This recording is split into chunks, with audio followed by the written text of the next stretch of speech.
And welcome to another exciting adventure on the energy that surrounds us. I'm your host, Michael. And just a little quick heads up, this will be my last episode on the road trip. Next week, I will be airing episodes back from my usual little area. So just a heads up to everyone that, yeah, I'm actually winding up my little road trip today and heading back. So it's been a wild month and a half, but looking forward to getting home back to my little fur babies and family. So, with that being said, I could not think of a better guest to bring to you all for this occasion and this night. She has such an incredible bio that I could not do justice to even start to even think about how to introduce it. So I am going to hand it off to my amazing, awesome guest to introduce herself, the one, the only, talented, amazing Suzanne Chancellor. Hello. Wow, what an introduction. I don't know. How do I follow that up? Very nice to be here. Thank you for having me. I don't know how to introduce myself. I am an experiencer. I grew up in California. That's where most of my experiences started. No, I should say that's where all of my experiences started. I grew up in a very nice neighborhood in Pasadena, California. My father worked for Jet Propulsion Laboratories. My grandfather worked for Caltech. And so they were both working in these side-by-side space programs simultaneously. Um, but my first experience that happened when I lived there, I did not recollect until I was 26 years old after reading Whitley Strieber's Communion. And I'm sure that many people out there who are listening to this interview can raise their hands that that happened to them.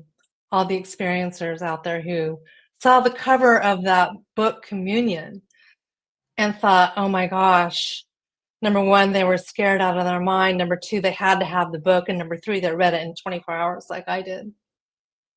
And after I read that book, I realized that all the things that had happened to me in my lifetime that I thought were dreams were actually reality.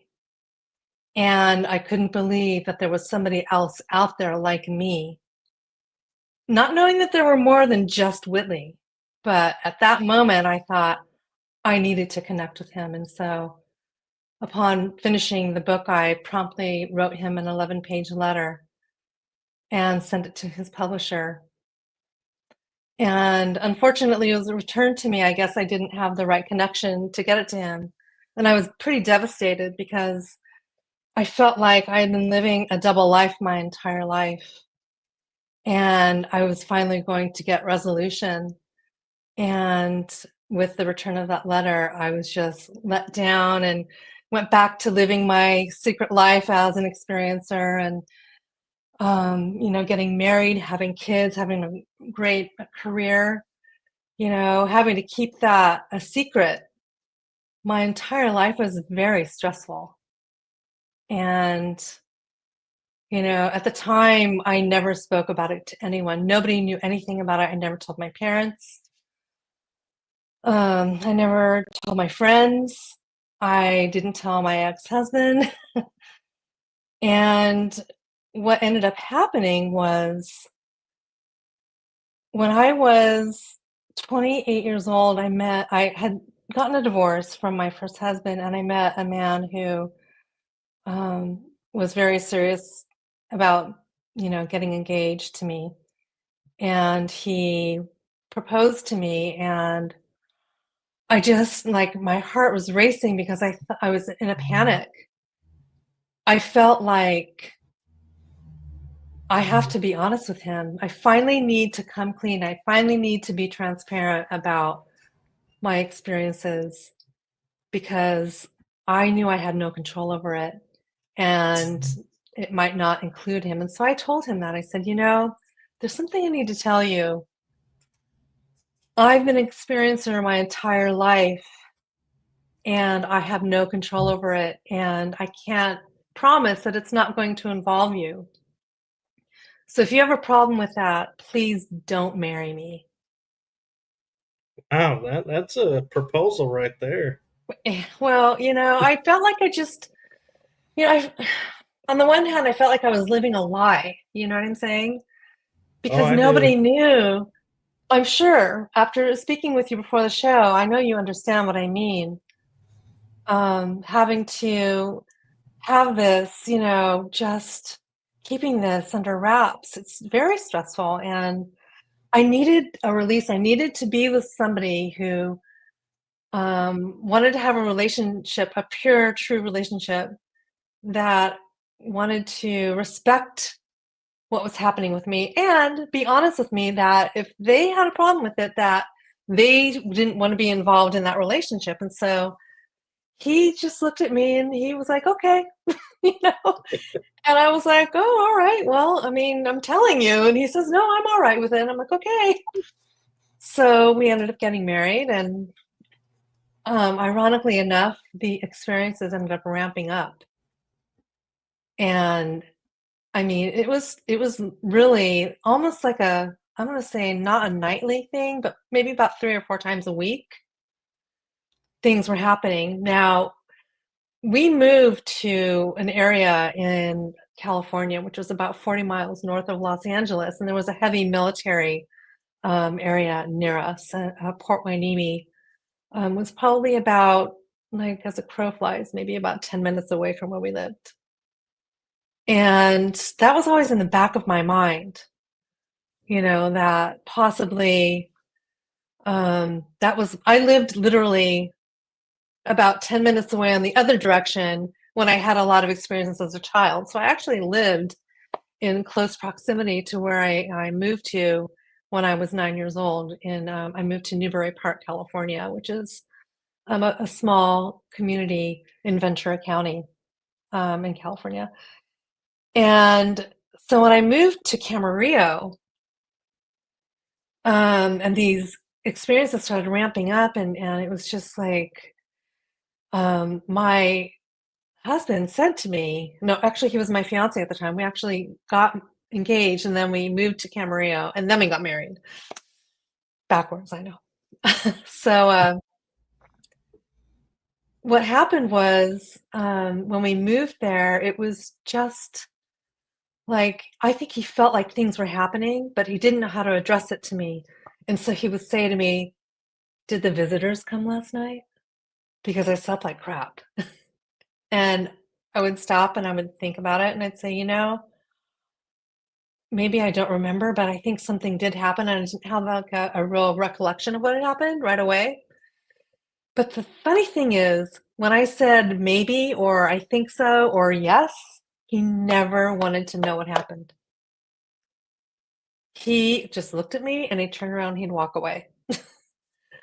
And I was I think he was in denial that maybe what I had said, I would just, I don't know, maybe he didn't really take it seriously, but it was serious, I was dead serious. So this happened a lot where he would, approach me with this statement. And so it became like an inside joke. And just maybe it made him, maybe he was just a little nervous about it. I think it made him feel more comfortable about it. But one night, I was laying in bed and he was sleeping next to me and I couldn't fall asleep and I was looking up at the ceiling and I had this really, I don't know, I was having a hard time just relaxing. I was just felt really like full of energy. And I looked up at the ceiling and I saw all these little like circles and squares and rectangles and they're all like circling around the ceiling and they look like little prisms. Like if you had held a like a crystal in the window and the light would reflect through it and so it makes like a prism on the wall. You know how that happens? what looked like that on the ceiling, and it was just like going around and around. I was like, what the heck? And I thought, well, maybe a car was driving down the street and the light was refracting from the headlights through something and shining on the ceiling. But when I went to look at the window, I couldn't move. I was completely paralyzed. And I started to panic, but I couldn't scream. And the minute that I was panicking and I couldn't scream, a gold disc flew across my body and manifested into a woman standing next to me on the left side of the bed. And I couldn't turn my head, but I could see her in my periphery, or in my peripheral vision. And I could tell it was a woman with long blonde hair. And I'm thinking in my head, like, oh my God, what is happening? And as I'm thinking that, she's speaking to me telepathically. And she says, where I come from, marriage is the most sacred part of our existence. And I am giving you the chance to experience this if you wish. I will never forget that. That's a beautiful gift, though. And I'm thinking in my head at that moment, I'm thinking, not even thinking about what she's saying because I'm so freaked out about the situation that all I could think of was, I'm so glad you don't look like what you really look like, because if you did, I think I would freak out. That's what I'm thinking. It was, I mean, what she said, like you said, was very beautiful and very profound, because I'm thinking, well, does she want me to come with her? You know, am I going to like her planet to see what it's like to be married somewhere else? And I don't know. It was just like all these thoughts, but I didn't think that until afterwards. What I thought in the moment was, I'm glad you don't look like whatever it is you are, really, you know? So she says to me again, telepathically, well, if you want to know what I look like, then look at the window. Now, again, I couldn't turn my head, but I could move my eyes, and when I could look at my window, I could see a mantis being hanging from the windowsill. I could see its hands just hanging on the windowsill, and its head was tilted to the side. And I'm screaming inside, but nothing's coming out. And the minute I'm screaming inside, my doorknob jiggles, the bedroom doorknob. She looks at the door and she runs across the room and disappears through the wall. And the minute she disappears through the wall, the bedroom door flies open and three little blue beings come, and they walk and they stand at the foot of my bed. And I'm thinking, what is happening? You know, these three little blue, like little Michelin men. They're probably about 3.5, 4, maybe about 4 feet tall. And they have little round black, cobalt black coal eyes. Their bodies were blue, but they were almost like self-illuminating. But they didn't like light up the room. It was like they were completely contained. The light was inside of them. And I'm looking at them like, what? And they said, it's Elise. We can't get her to stop throwing up. And Elise is my daughter. And the minute they said that, I had this fight or flight feeling that I had to get to my baby. And so for whatever reason, I was able to break through my paralysis. And I just ran down the hallway. And as I ran down the hallway, she was crying in her bedroom. I walk in the bedroom and she says, Mommy, and she just starts vomiting all over the bed. And so at that point, my fiance wakes up and comes down the hall. He says, what's going on? I said, turn the bath on, please. So he turned the bath on and we put her in the bathtub to clean her off because she was a mess. I changed her bed sheets, and when we dried her off, I put her back in bed and she laid down with me. And when she fell asleep, I went back to bed and I fell asleep like nothing had happened after all that. And in the morning, she was totally fine. She was just like nothing had happened. And I looked at my fiance, and he's standing in the kitchen and he starts to say, did the visit, he's starting to say that. Then I went, shh, don't say anything. And I just said, just don't say anything. And he just kind of looked at me like, what? What's going on? So I brought my daughter a bowl of cereal, and she was sitting at the kitchen table, and I looked down and she was drawing a picture. I actually have a picture. I just remember that. I wonder if I do. Didn't realize I was going to be telling the story right away, but well, I'll just tell you. She drew a picture, and it was of this little round head with round black eyes, and there were two lines where the ears would be, like if an animal had ears on the side or a person, but there were no ears. There were just these lines. And then there was a line across the neck, and then over its head there was like a squiggly thing. And I said, "Oh, honey, that's really cute. What is that?" And she said, "Oh, it's the animal from my dream last night." And I thought, "Oh my God," I just had this really sick feeling, but I didn't want her to know that I was scared. And so I just kept smiling.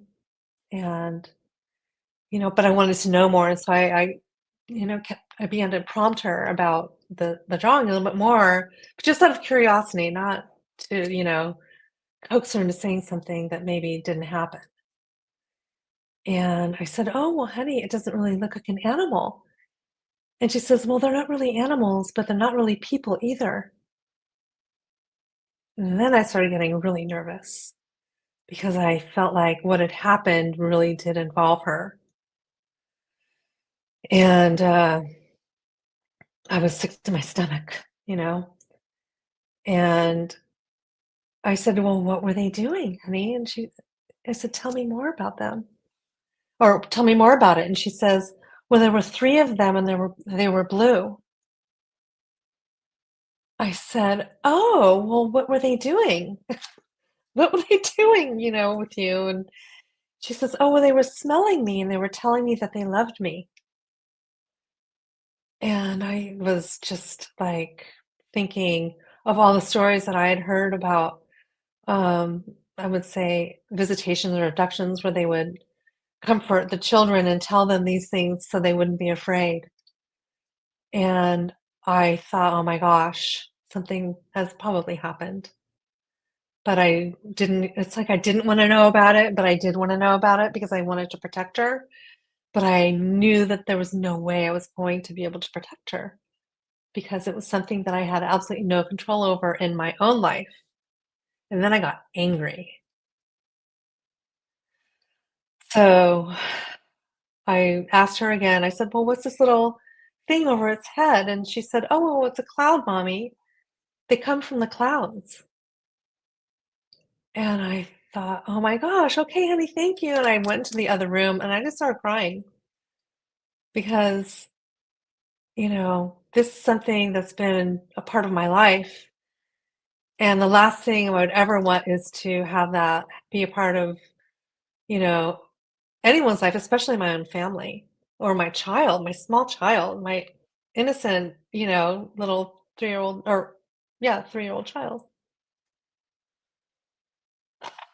So, the only good thing that came out of that experience is that I finally had confirmation that these things were really happening because now it involves somebody else that could validate my experience as being real.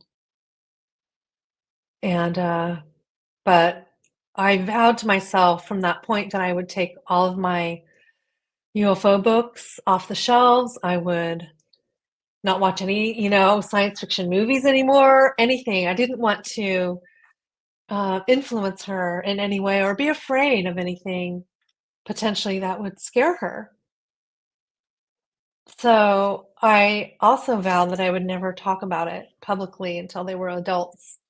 I had another child after that, but after she was an adult, and then subsequently my next child, because I was so afraid that something would happen where, I mean, nobody talked about that stuff and they might think I was crazy. And what if I lost custody of my kids? Or what if I lost my job? You know? So, I know society makes it so hard for people who have these experiences to have any outlet, because I can totally relate to how you're feeling and what you're thinking, because being there, it's like, how, yeah, it's like everybody always says, oh, I was able to talk to so and so and so and so. And I was like, yeah, but when you're experiencing something like seeing star beams or aliens or UFOs, we didn't have that growing up. And Right. so it's hard, I think, for people in today's world to go, how, why would you think that or this or that? Because they're looking at the world today where we do have the ability to talk about this and share Right. and not be judged. But Right. that wasn't the case 20, 30 years ago. And Mm. so I thank you for bringing that up and bringing awareness to that, because that is a part of the history of our planetary growth that I think Yeah. people forget about, because they're so used to, this is where we're at, this is what we experience. Mm-hmm. Okay, Mm-hmm. I can relate to that. Mm-hmm. And so there's that free flow of information like we're Right. doing, Right. but that didn't Right. exist then. No.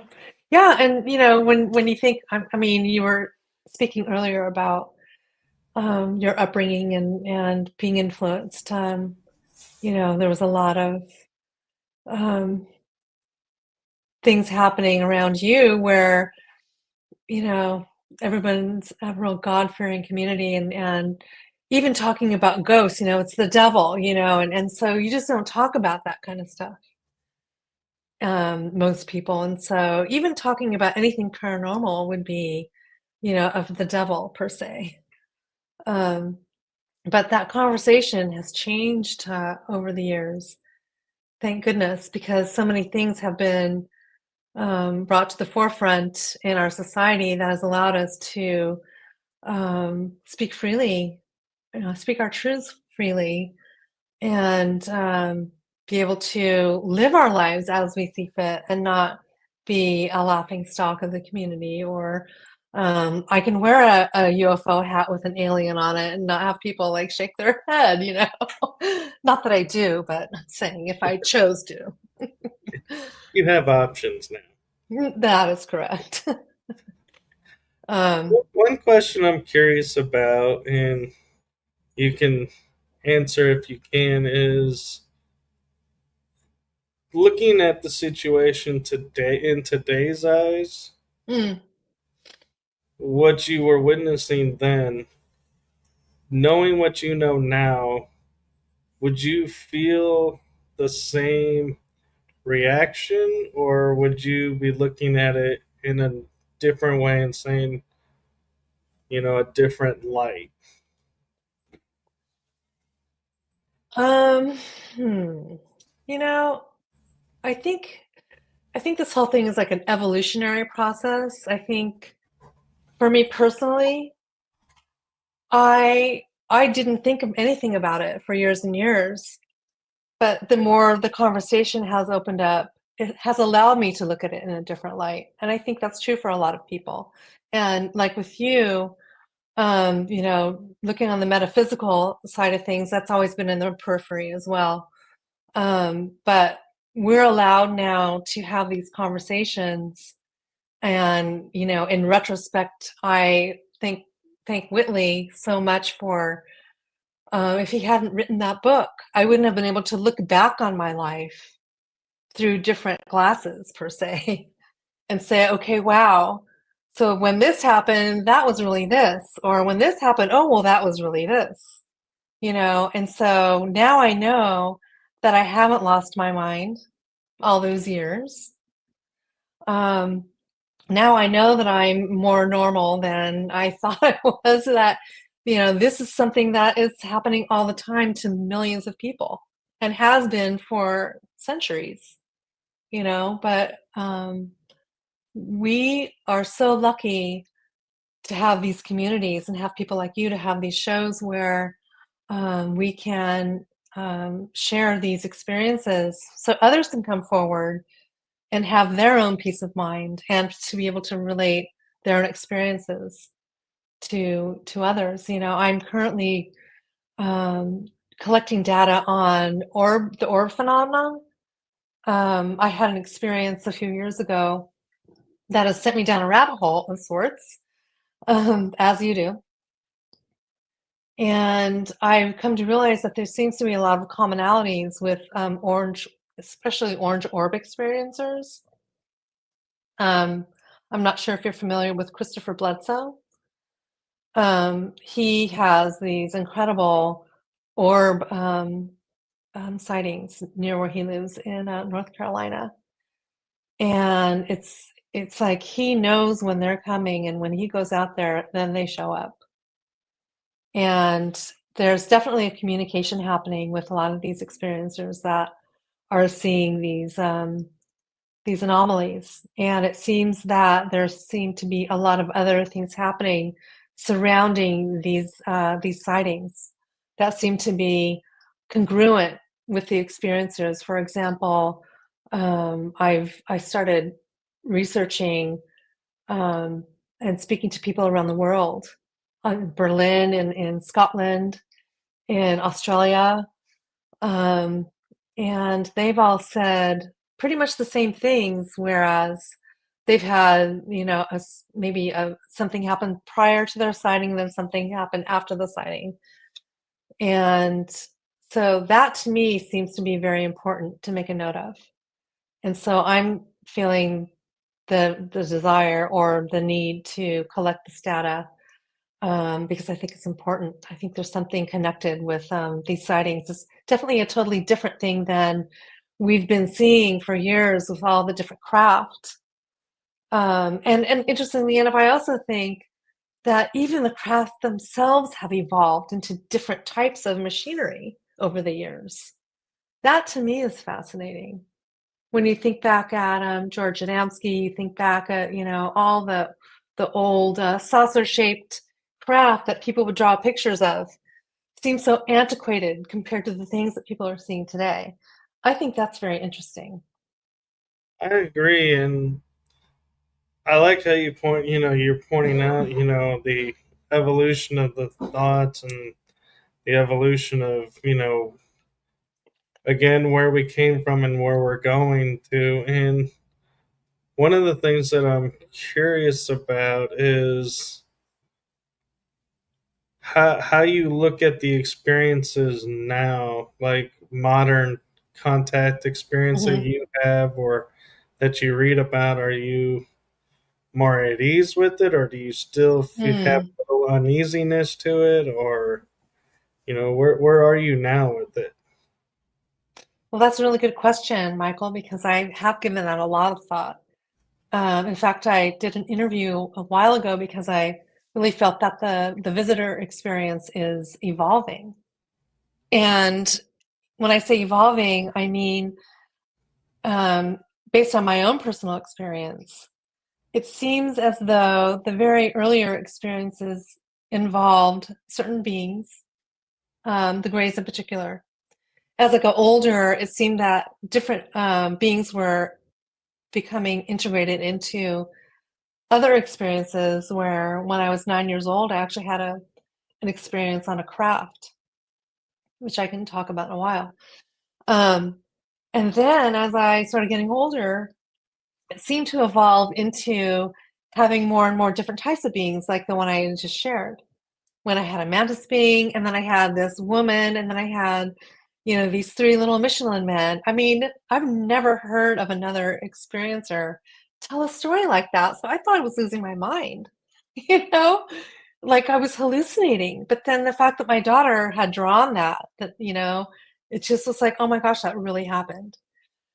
So anyway, so that happened. Now in my 20s, my late 20s, early 30s, I started feeling like there was a shift in my experiences. And what I felt was I felt like I was protected. And what I mean by that is that I had an experience where I had grays show up in my room and they just stood there. I felt like there was like an imaginary border between me and them. And they weren't allowed to cross it.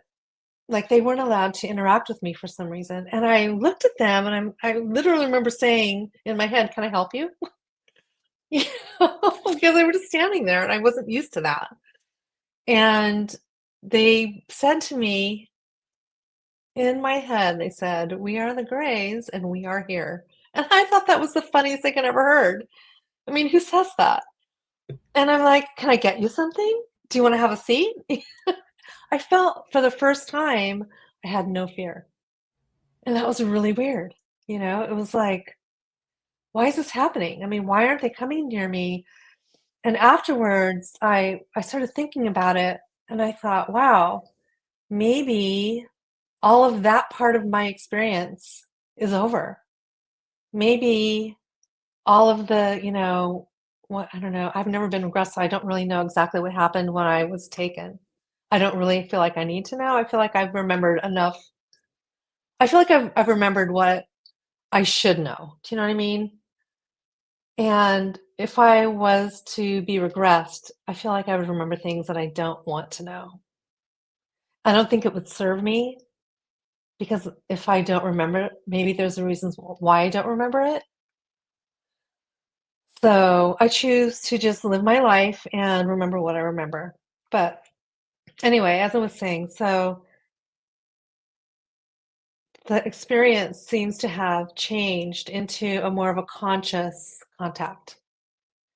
And I also have very high precognition and psychic abilities and remote viewing. All those things have ramped up from my 20s on through my 30s and into my 40s and has completely changed into a completely different type of experience. Receiving downloads, having precognitive dreams.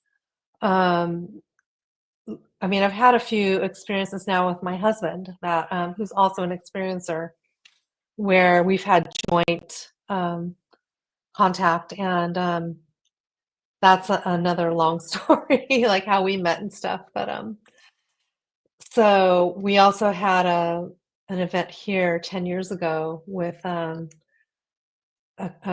orb that came up behind our house. We have a lake, and about a 10-foot diameter orange orb came up out of the water when I was standing in the backyard.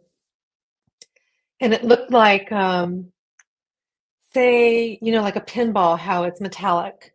Say that pinball was hollow, but filled with roiling lava.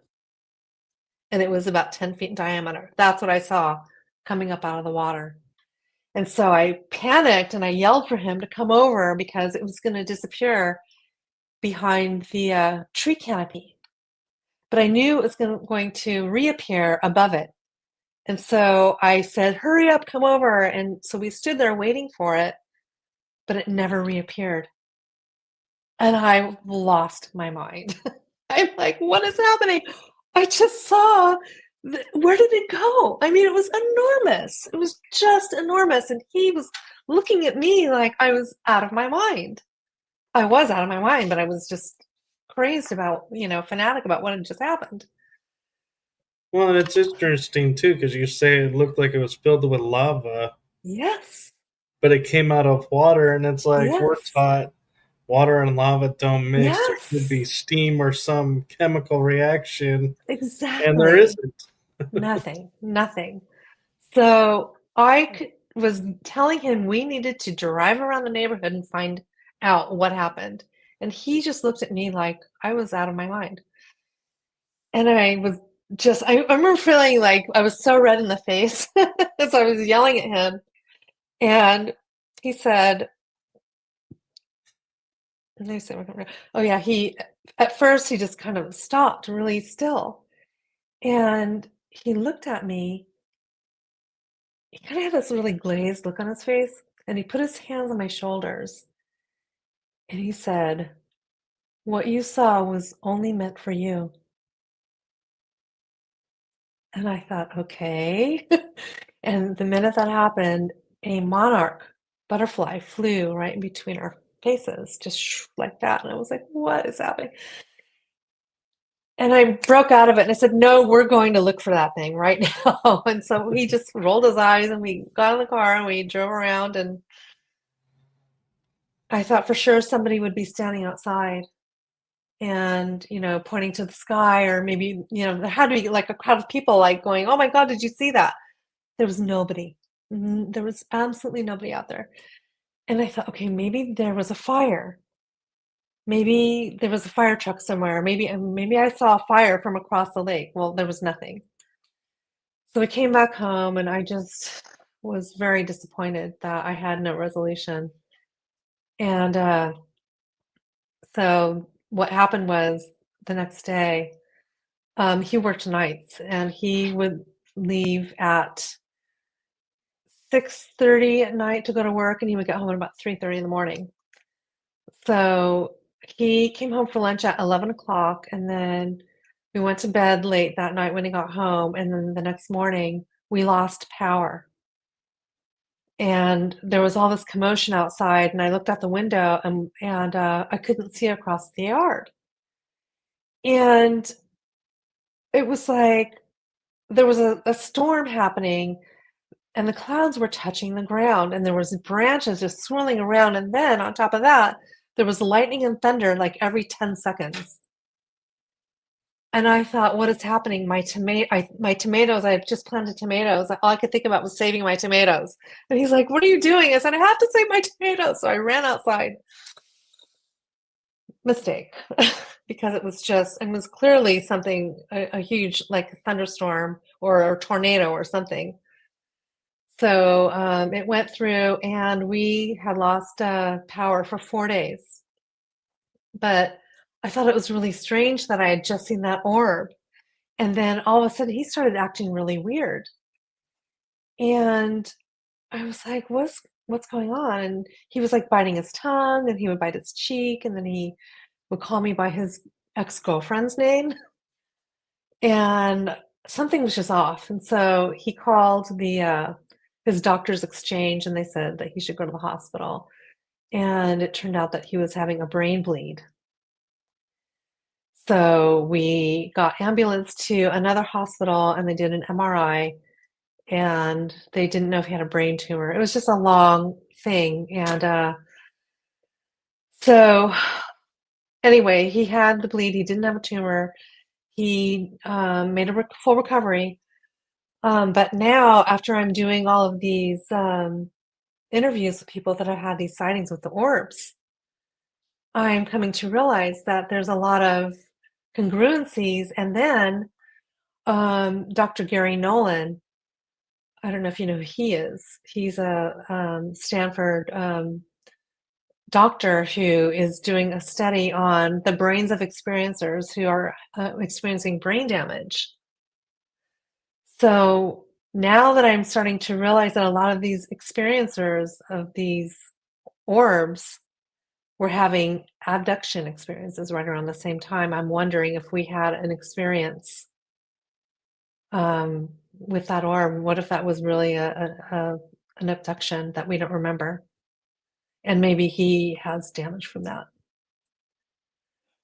So we're in the midst of trying to suss that out right now. And I mean, not that we can actually, change anything, but I mean, he's still having serious issues with his brain. And that was over 10 years ago.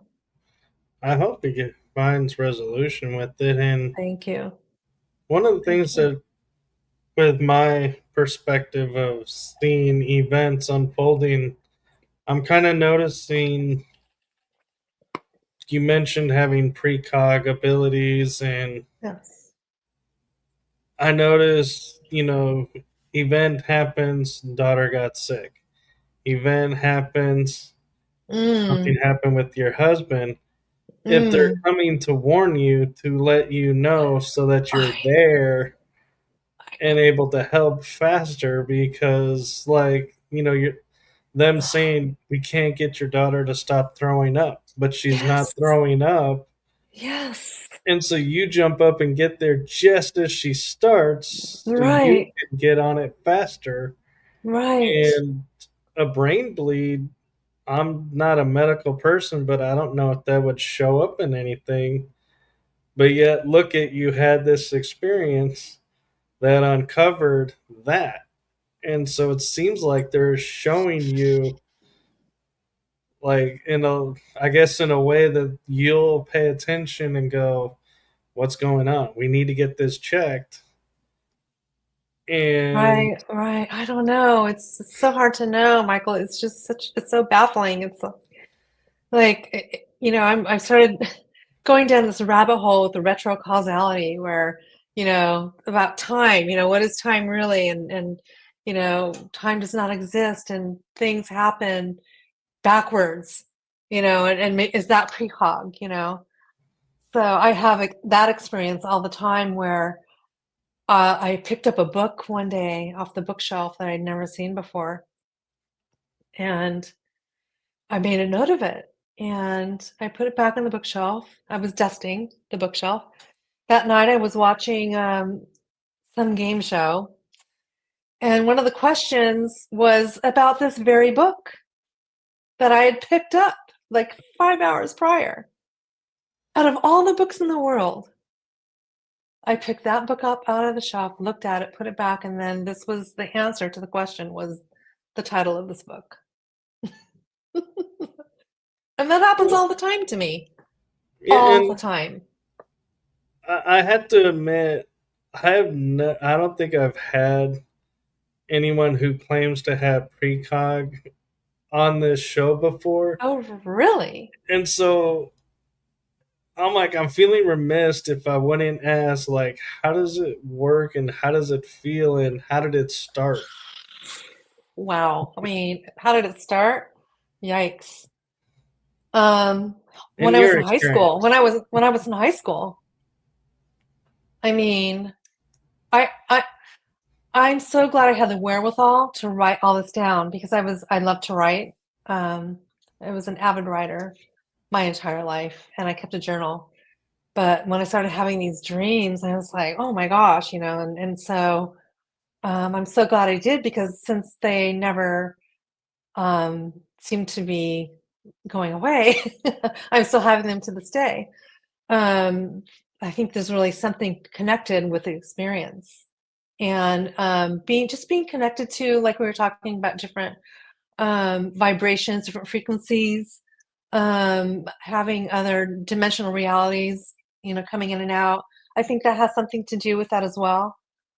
Because if everything's happening at the same time, that would make perfect sense.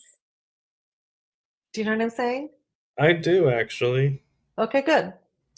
So when I was in high school, my first precognitive dream was when I had a dream that there was like a VW Rabbit. Do you remember that old? Maybe you might not know. You're probably way too young to know what kind of a car that is. Oh, But I've seen them. okay, so I dreamed that I was at a golf course and it was at night, and this VW Rabbit, it was like a tan rabbit, it was going through this golf course just joyriding. And I could hear that the grass was really slick because it was very dewy, and it fishtailed. And I'm watching it fishtail, and it T-boned a tree. And I watched as the driver got out, and it was a young kid, and he went around to the passenger side, and there was a girl who was unresponsive in the passenger seat, and she ended up passing from the accident. And I woke up in the morning and I was like, oh my God, that was so real. Number one, it was horrible. And he was crying. I remember just the stress of him crying and like, wow, just how realistic it was. Like I felt his sorrow so much inside of me. And so my daily thing when I would I was 16, I remember I was getting ready to go to school and I would have breakfast and read the paper. That's what I did when I was in high school. Don't ask me why. Like what kid reads the paper like their dad would? I don't know. It's kind of weird. And it was in the newspaper that there was these kids that were joyriding on the golf course, and this girl died. And I dreamed about it. And here I'm reading it, and I brought it to my mom, and I'm like, Mom, oh my God. And she just looked at me like, what? She's like, no, you had to have read that before. I'm like, no, Mom, I swear, I dreamed this last night. So stressful. Well, and it's interesting too. Like, why would they give you the dream and then wake up and read it in the paper? It's like, we think about like Minority Report, the movie, or other Right, right. things of, if you have this information, can you prevent it? But in your case, Yeah, it's like there's no way to prevent because it's happening as you're seeing it, maybe even. yeah, yeah. Well, that has happened too, and that's an interesting one I'll share with you. But and then I remembered another one where then I just had all these. After that, when I was 16, then I had all these synchronicities. They were just like massive, like undeniable synchronicities that there was more than this because there was no way that this could have happened the way that it did. And what happened was I I was 17. My mother and my stepfather were a captain and a chef on a sailboat in the Caribbean when we lived in California. Our next door neighbors moved to Florida.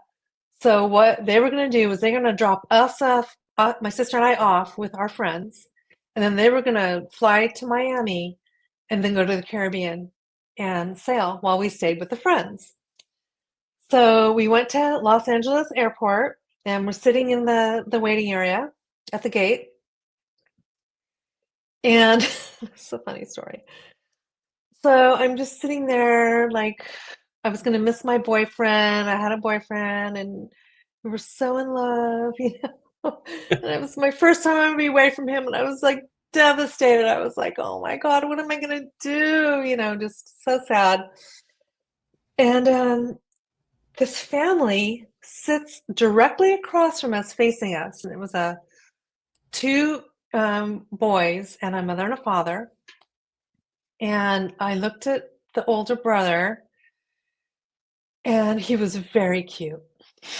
I mean, he was really good looking, and I was like, oh my gosh, I can't even look at him. He was so good looking. He looked like, do you remember the movie Blue Lagoon I with do. Brooke Shields? Do you remember the boy? He Yeah. looked just like him. And I was like, oh my gosh, is he on our flight? And they were. They were on our flight, and he was looking at me, and I was looking at him, and he would look back at me, and I would be kind of looking at him, and there was this thing happening. I'm like, oh my gosh, what is happening? I have a boyfriend. So anyway, I can't believe I'm telling you the story. This is so funny. So we flew from Los Angeles to Dallas. And when we went to Dallas, we went to the next gate to catch our connecting flight. And here was that family again. And I thought, you've got to be kidding me. They're on our plane again from Dallas to Pensacola, no, Dallas to Gulf Breeze, I think is what it was. Or was it Pensacola? One of the two, regardless. So here, and he looked at me, and I looked, and I smiled. I'm like, oh my gosh, I'm blushing. I thought, wow, this is so weird. So we fly from Dallas to Florida, and where our friends picked us up at the airport. And so we said goodbye to my parents, and they went down to Miami, and then we went in the car, and we drove to our friend's house in Pensacola. We get out of the car, and I look next door, and somebody's getting out of the car next door, and it's them. They're their next door neighbors. Oh, I'm loving the synchronicity. I mean, what in the world? So I ran in the house and slammed the door because I was like, what am I going to do? What is happening? he came over and knocked on the door and introduced himself. He says, "Well, I guess we're hanging out for the summer." I said, "I guess so." And that was that. Anyway, that was just one interesting synchronicity, I thought, anyway. Yeah, and it's kind of funny that we've all had those moments of seeing someone, and it's like feeling something, but we don't know what, and going, Right. huh? And then they're on the next flight. And then the connecting And flight, and then they're their next door neighbors. I mean, come on. Something, so who's the puppet master with this? Do you know what I mean? I know. It's got to be like, is this, are we like living in a like a simulation? Is this like a video game? Have you ever thought of that? You know? I have, and Yeah. it feels like it's a lot of times, and I'm kind of somewhat laughing too of someone going, you say you're in this relationship, and here we put this in front of you, and look how That's fast true. that disappeared. Huh? Should you be over here, or should what? And it's like, Well, nothing happened, and then I went back home, and everything was just, status quo. So I think it was just, I don't know, when you think about why these things end up in our lives, things happen, these synchronicities where people just fall into your life for a minute or whatever, and you just think, wow, what's the lesson that I'm learning here? Or is it to pay attention to, that there's something bigger than, like this synchronicity is just, that just can't be written. yeah, So then, and even on another level is, I know this is going to sound a little strange, but he could have been an experiencer. You being an experiencer, you yes, could have been connecting over that. yes, yes. I mean, I asked, I contacted my friend and I said, "Do you ever talk to him anymore? Because I really would like to talk to him because I did think that. I thought maybe there was some sort of a, that maybe we knew each other from an experience or something, and that's always possible. That happened with my husband, so I mean, for sure, it's possible. So, but then I had more experiences like that where I had more precognition. I've had so many precognitive dreams, but then in what year was that? I was years later, I was living in Hollywood, California. Um, it was 2011. I had a dream where I woke up, standing up, holding hands with five other people. And we're just standing there side by side, and we're all looking at each other like, what are we doing here? We had no idea what we were doing here, but we knew we were here for a reason. And then we looked ahead of us and we saw a double decker, like a tour bus, those tour buses that travel across country. Like the first story is all luggage, and then you walk up, and so you're like on the second story is where all the seating is. Right. So we saw a bus like that capsize on its side. There was no other car involved like in an accident. It was just almost like the bus had tipped on its side. And we all just ran to the bus. And we ran into the bus and we went into the bus. And when I say we went into the bus, I went right through the windshield. And as I went through the windshield, there's all these women and kids screaming and crying. And some of them are hanging from seatbelts and stuff, and they couldn't get themselves out. And all of a sudden, I zoomed in on this one woman, and she was speaking to me telepathically, but in another language, "Help my baby." And I understood what she said, even though it was some other language. And so I'm looking for the baby, and I could see underneath the seat there was a small child, and I pulled her out, and she had a gash on her cheek. And then I unlocked the mom from the seatbelt. And the minute I did that, I looked around at all the people that had to come into the bus with me, and they were all doing the same thing. They were all attending to one person, like I was. Like we were all assigned somebody to check up on and make sure they were okay. So once I saw that they were attending to people, I looked around to make sure nobody else needed help.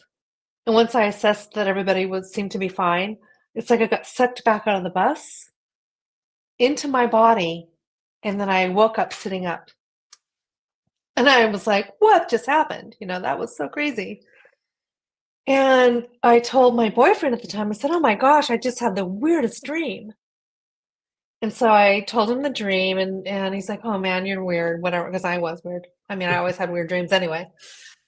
But this was really realistic. And all day, I remember it was a Saturday, and I was just running errands, and I just couldn't shake it. I could not stop thinking about this dream. And I was obsessed. And once I was done with my errands, I came home, got on the computer, and I just Googled bus crash. And then I put Europe because I knew it was a European language that she was speaking. And then I put the date down, which was July 7th, 2011. And when I did that, I scrolled 3 pages, and on the third page, there was a little thumbnail of the bus.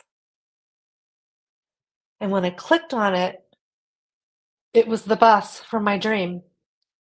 And the article was about a tour bus in Bulgaria that had capsized, full of women and children on their way to a summer camp.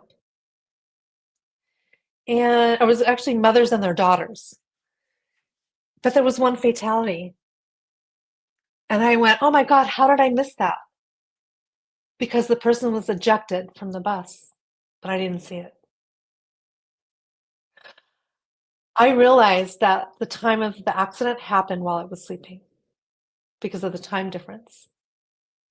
So I felt like I was there, that all these people that were with me were there. And then it made me think about, are we the guardian angels that people see when they get in an accident when we sleep? Do we do that work when we sleep? When people say, oh, I saw this angel, are we the angels Ooh, I'm when we're getting sleeping? chills thinking that. That is so Right? cool a thought. Isn't that, I mean, what else how did that happen? What else could it be? You know? And it would be interesting too because it's like you're saying, there was six of you, six needed help, Mm, six got the help, yeah. but nobody's there. And they all And, probably had the same thing happen to them, and they got sucked back into their body and were back in their bed. and I would almost go to say, the fact that you didn't see the one fatality Hmm. is because it was their time Oh. and you weren't supposed to interfere with Hmm. that Oh, maybe. because if you were allowed to stay and investigate, and walk around and help others, probably Hmm. would have found them. Mm. But because you were sucked out, as you said, and put back in your body, it's like the universe's way of saying, nope, we're keeping the balance. This one had to go, and so don't. I That's never not thought on about you. that. Hmm. Interesting perspective. Welcome to my world, weird world. Tell me about it. Tell me about your real world. I mean, so this resonates with you, obviously, for whatever reason. You would actually come up with that, statement So, about it being their time. well, that and I actually delve into like astral traveling and traveling Okay. on planes while you sleep. And Okay. so I have this rare innate ability of if I have a couple of friends that when I sense them or feel like them calling me because they need help with something, I travel so fast on the astral plane that I'm like, I'm there. and they can Wow. sense that I arrive and that Hmm. I'm able to help. And then when it's over, I leave and go about whatever I'm doing. And the thing that's kind of comical about it is I could be like, like you were saying, being on a craft or being on another world, and I can still hear them or feel them to the point Mm. that, like, I have a vague memory of like doing some important work, and in the middle of it, standing up and go, "I'll be right back." Going, helping a friend, Oh my gosh. finishing that, and coming back to them, and I'm Hmm. like, "Okay, where were we?" And they're like, "You just stood up." I was like, "Okay, good. So this is where we're at," and continuing, and that's how fast we can move in the astral, in my Wow. opinion and Right. belief. And Right. so hearing your story, it's like in the back of my mind, I'm going, is she being pulled into the astral plane and moving, doing some work, and just doesn't know about the astral plane and doesn't know how to view it? But then again, I'm like, I've never heard though of anyone that being sucked back into their body without somebody waking them up. And that's the one thing about astral travel that is the hard part about it, is like when you're with someone, is when you leave your body to travel on the astral plane, if someone shakes you awake, no matter where you are, it's actually, we coined the term being sucked back in, and you don't Mm. sit there and be like in your body and go, "Oh, what do you need?" It's a, "Oh, my body hurts because I was not Mm. in it and you just slammed me into my body, Mm. waking Mm. me up." What? Mm. Interesting. Yeah, I don't. I I've never. When I was when I was probably 7 or 8 years old, I do remember having out of body experiences. But I again, oh, they were just I just was dreaming of flying. Is all I could equate it to, because that's all I could comprehend that it could be, is dreaming that I was flying. But now all these years later, with everything that I know about the experience and having this experience of out of body.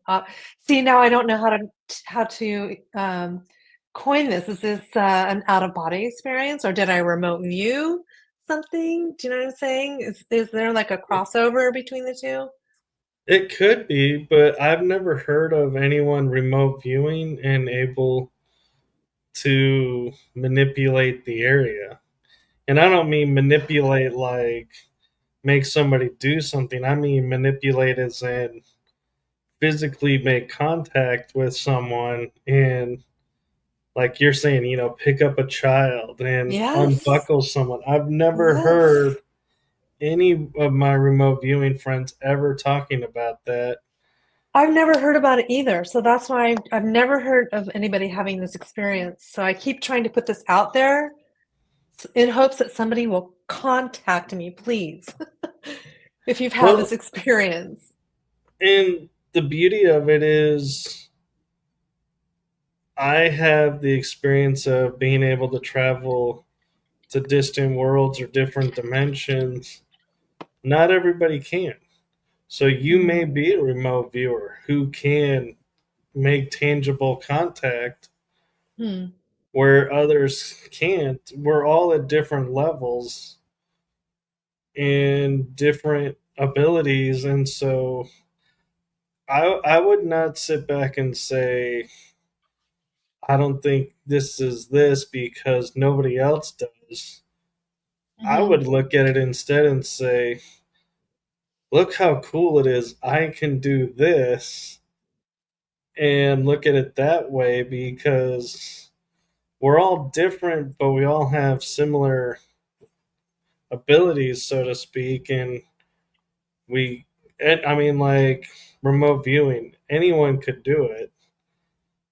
It's I just a know, matter that's of, true. how much practice and what your intentions are. True. And so you being able to do what you do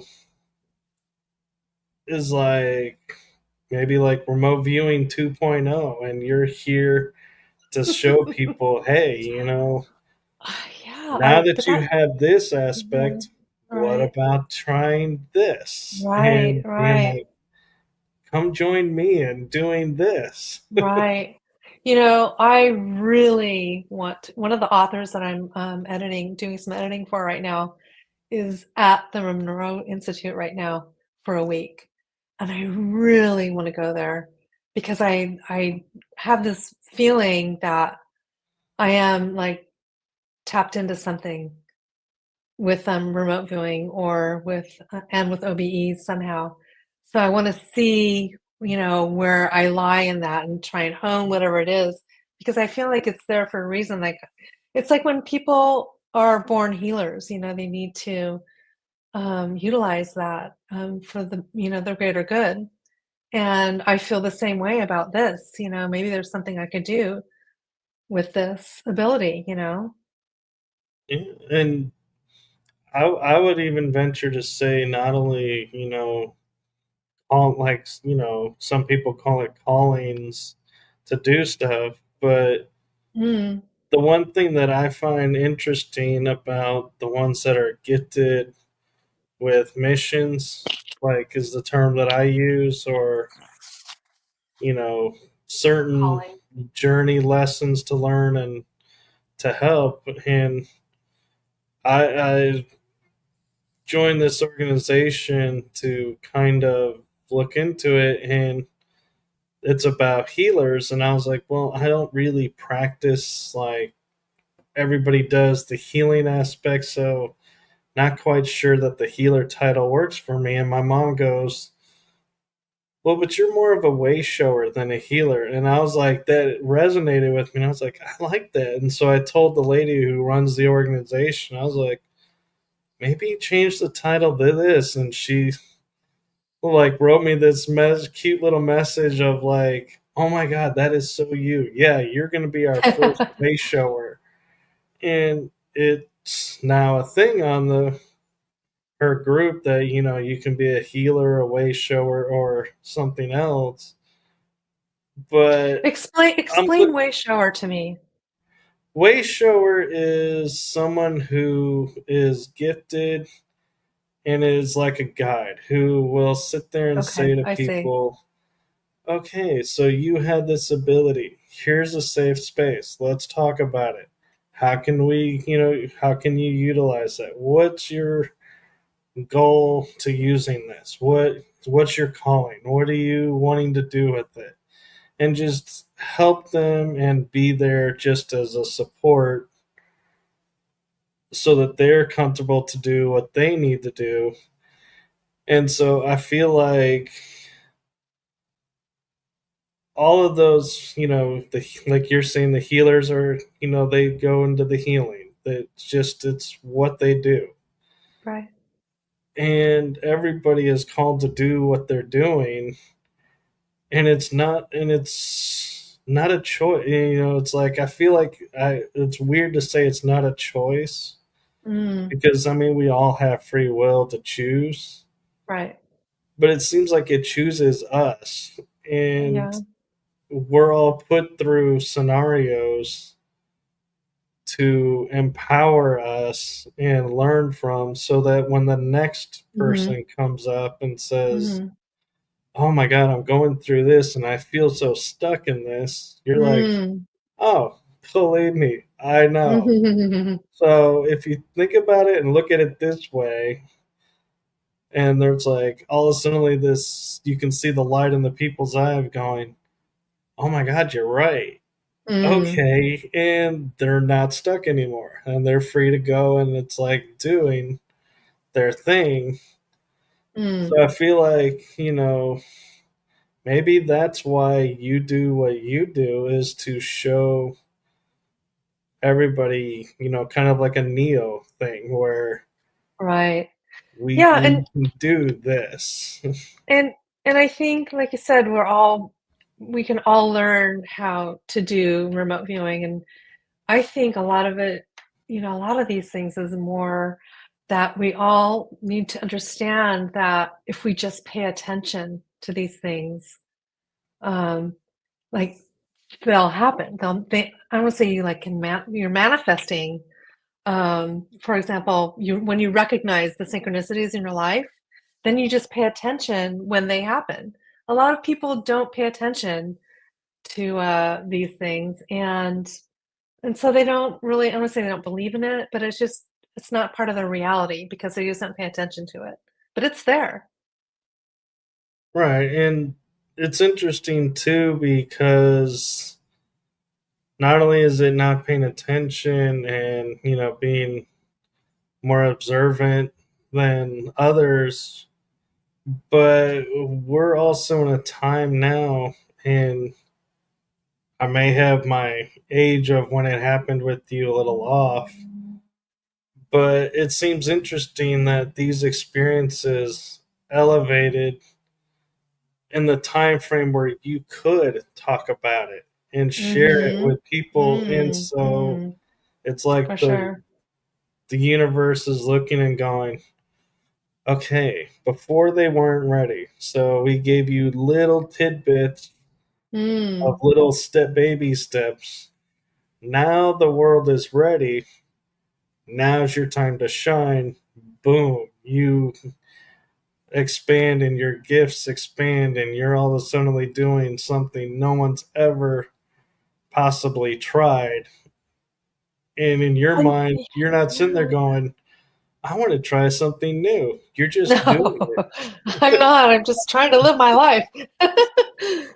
No, yeah, I don't, and it's just, for example, I'm gonna say it's like not a party trick. Like there's people out there, psychics, for example, who are born psychics. I mean, there are children who are, saying, "Oh, mommy, so and so came to me, that I see dead people, and they're 5 years old, and or they have the imaginary playmate or what have you, and then they grow up to be, a psychic medium and helping people deal with grief, loss.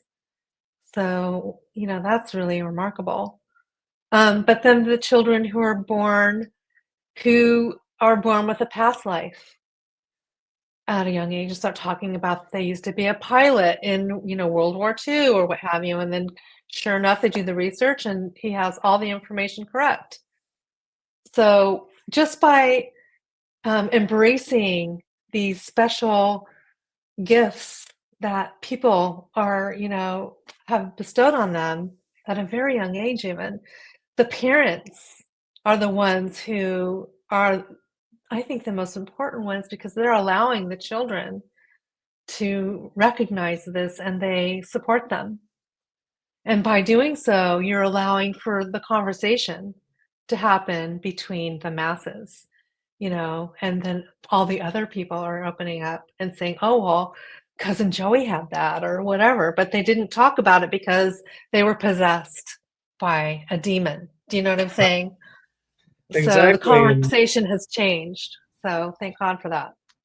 it has. And one thing that I always thought was kind of interesting, and you touched on it for a brief second, is when and I'm meaning like your age group, similar to my age group, if we said, oh, I have an imaginary friend, your parents were like, oh, that's so great. Yeah, that's so That is cute, so right? cute. That's awesome. But if you go, I've seen a ghost, they're like, no, you didn't. Right. And it's like, and I think about it and I'm like, and I'm hoping I'm not ruining this for a lot of the future generations, but what's the difference between an imaginary friend and seeing a spirit? Because they're both the same. And so it's like, huh.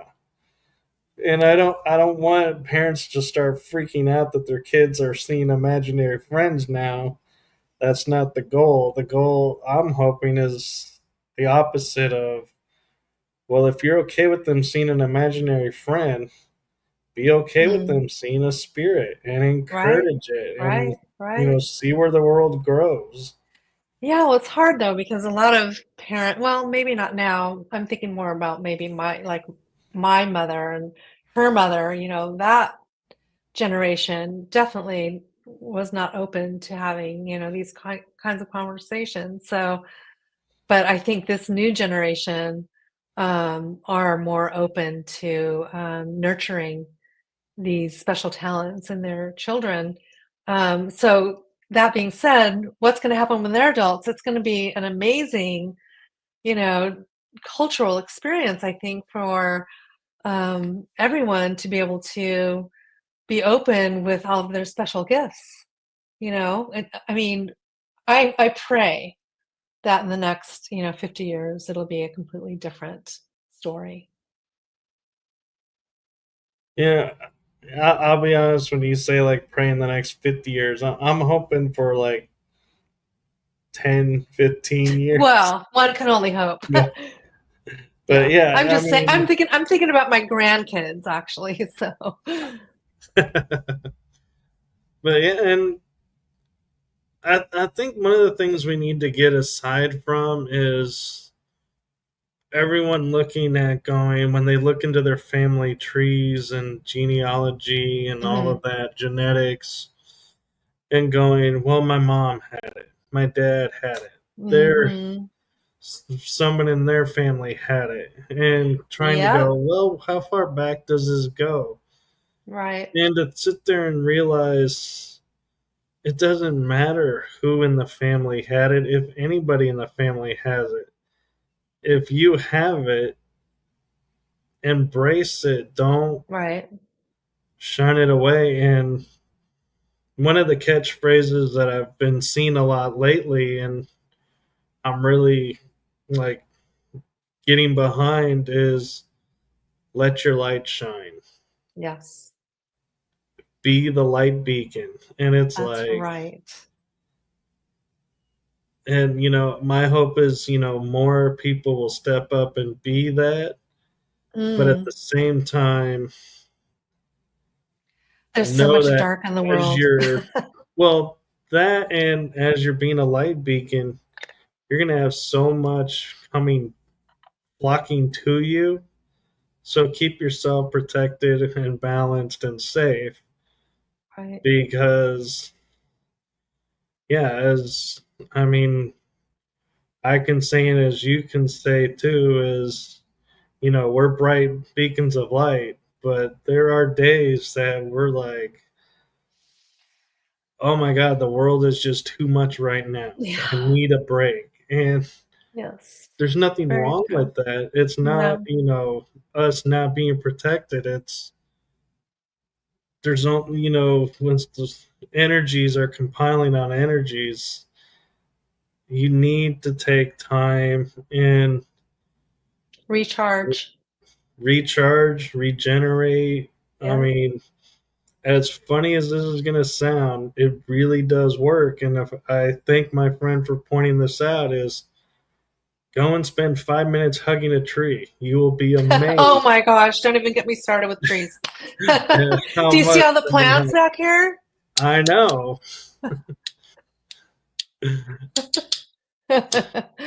I'm a tree hugger. Go figure. but that, and I also want to thank you for not only,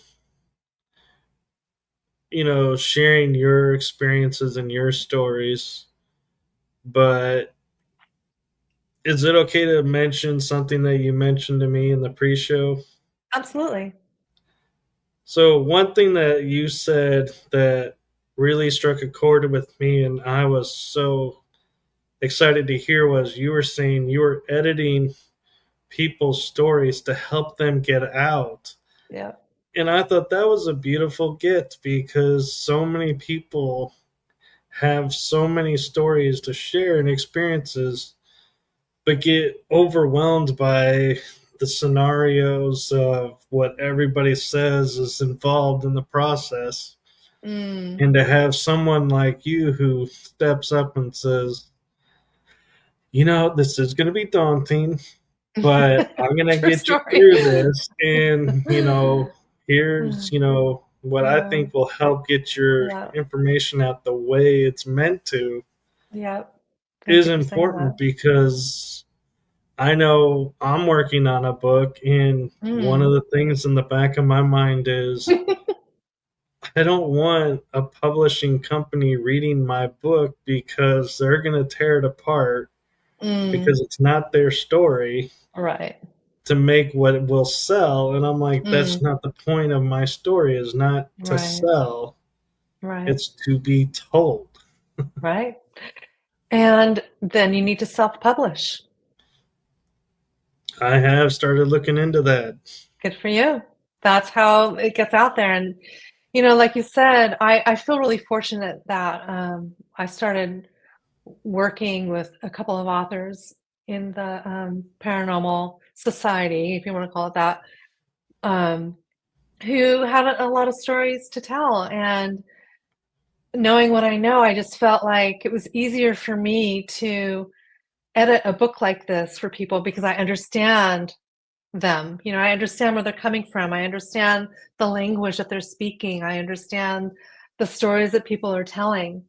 And so it makes it so much easier for me to say, oh, why don't we say it this way because it makes more sense, blah, blah, or, just having more compassion for the subject matter.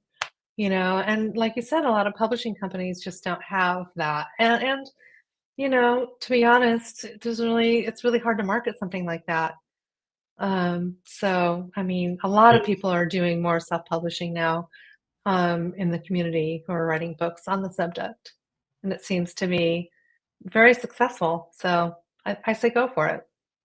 And I actually, I just noticed the time and was like, I Oh, totally missed the hour mark to ask you if you could even go longer. So I oh, and here we apologize for are. that. No worries, no worries.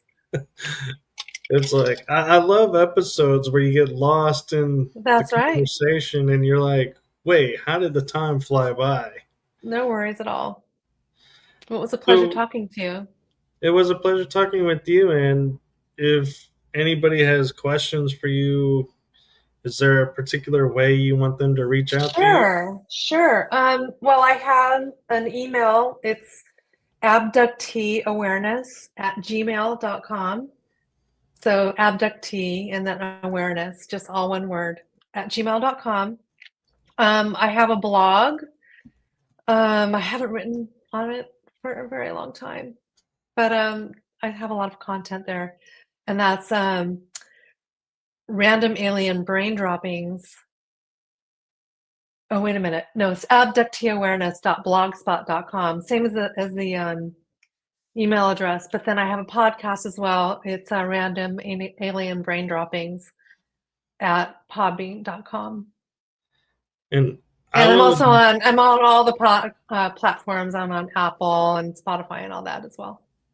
and it was funny how you mentioned earlier how I found you. And ironically, what caught my attention, and I hadn't had a chance to watch it yet, was the title of your blog. And I was like, Oh, awesome. alien droppings. That sounds so cool. I got to have this person on. Not that it makes any sense at all, but well, I'm glad you found me. Thank you so much. Yes, thank you. And hopefully we can have you back on sometime. Sounds great. Sounds great, Michael. I would like that. And good luck with your book. Thank you. And You're welcome. who knows, I may be asking for a favor and going, could you edit this chapter? All right. Well, you have my info. Sounds great. Okay. Okay. Well, thank you so much. And I do have to say thank you for trusting me because Of I know course. this was a blind interaction. We hadn't met. So I always like No to say worries. thank you for trusting me and being a Of guest. course. I really appreciate you connecting. So thank you. And thank you to everyone in the chat room. Thank you to everyone watching. And I will shamelessly say, if you are asleep, do wake up and watch this episode. It's a harmless subliminal message. Don't worry. No, thank you, everyone, and have a wonderful night, everyone. And we'll see you on the next show. Good night. Good night.